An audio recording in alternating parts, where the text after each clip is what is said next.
Hello students, welcome to our channel Manav Nasriyar. இந்த தடவை நம்ம என்ன பார்க்க போறோம்னு பார்த்தீங்கன்னா 12th standard physics public examination மார்ச்சுக்கான கவர்மெண்ட்டோட அஃபிஷியல் ஒரிஜினல் கொஸ்டின் பேப்பர் தான் பார்க்க போகிறோம். ஸோ கண்டிப்பாக 12th ஸ்டாண்டர்ட் ஸ்டூடெண்ட்ஸ் உங்களுடைய ஃபிசிக்ஸ் பப்ளிக் எக்ஸாமினேஷனுக்கு நீங்கள் ப்ரிப்பேர் ஆகிறதுக்கு இந்த கவர்மெண்ட்டோட A type official original question paper யூஸ்ஃபுல்லாக இருக்கும். ஸோ இந்த கொஸ்டின் பேப்பரோட கொஸ்டினை எதுவும் ஸ்கிப் பண்ணாதீங்க, நல்லா படிச்சுக்கோங்க. இதிலிருந்து கண்டிப்பாக உங்களுக்கு கொஸ்டின்ஸ் எல்லாமே ரிப்பீட் ஆகும். மொத்த மதிப்பெண் வந்து பார்த்தீங்கன்னா 70 மதிப்பெண் வந்து கொடுத்துருக்காங்க. இதில் ஒரு மதிப்பெண் வினா வந்து பார்த்தீங்கன்னா 15 இருக்கும். எப்போவுமே 1 மார்க் பொறுத்த வரைக்கும் புத்தக வினாக்களில் நல்லா ரீட் பண்ணிக்கோங்க. புக் பேக்கில் இருந்தால் நமக்கு 1 மார்க் எல்லாமே வந்து பார்த்தீங்கன்னா கேட்பாங்க. ஆப்ஷனை வந்து எப்போவுமே சேஞ்ச் பண்ணிடுவாங்க. அதனால் புக் பேக் 1 மார்க்கு மட்டும் கொஞ்சம் நல்லா தரவு பண்ணி வச்சுக்கோங்க. பாஸ் பண்ணுற ஸ்டூடெண்ட்ஸ்க்கு 1 மார்க் தான் வந்து பார்த்தீங்கன்னா கை கொடுக்கும்.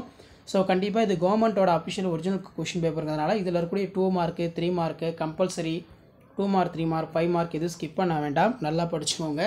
6x12 மின்புலம் வரையறுக்கும் டிஃபைன் எலக்ட்ரிக் ஃபீல்டு Q காரணியினை எவ்வாறு வரையறை செய்வாய்? How will you define the Q factor?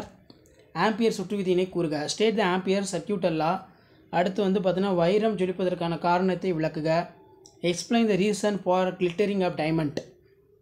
ஒரு உலோகத்தின் ஒளிமின் வெளியேற்று ஆற்றல் என்பதை வரையறுக்கும் அதன் அலகை தருக. Define work functions of metal give it is a unit.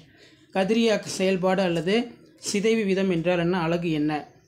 ஒரு முழு அலைத்திருத்திக்கான மின்சுற்று வரைபடம் வரைக. Draw the circuit diagram full wave அது கேட்டிருக்காங்க, சம் கேட்டிருக்காங்க, பார்த்துக்கோங்க. அடுத்து பார்த்தீங்கன்னா 6x3 18. புள்ளி மின்துகள் ஒன்றினால் ஏற்படும் நிலைமின் அழுத்தத்திற்கான கோவையினை தெரிவிக்க. கிரிச்சப் முதல் மற்றும் இரண்டாம் விதியினை கூறுக. கேல்வானா மீட்டரை அம்மீட்டராக எவ்வாறு மாற்றுவாய்? அது கீழே வந்து பார்த்திங்கன்னா நமக்கு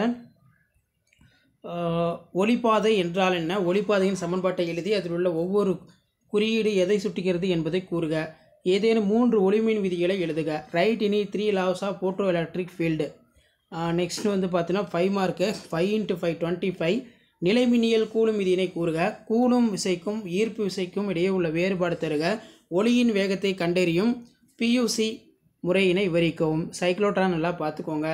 ஒற்றை பிளவினால் ஏற்படும் விளிம்பு விளைவினை விவரித்து எண்ணாவது சிறுமத்தின் நிபந்தனையை பெறுக. Discuss the working of cyclotron in detail. Discuss the diffractions of single slit. So இந்த கொஷின் பேப்பரில் இருக்கக்கூடிய 5 மார்க் எதுவும் ஸ்கிப் பண்ணாதீங்க. கண்டிப்பாக அதில் இருந்தால் 5 மார்க் எல்லாமே உங்களுக்கு கொஷின் செட் பண்ணுவாங்க.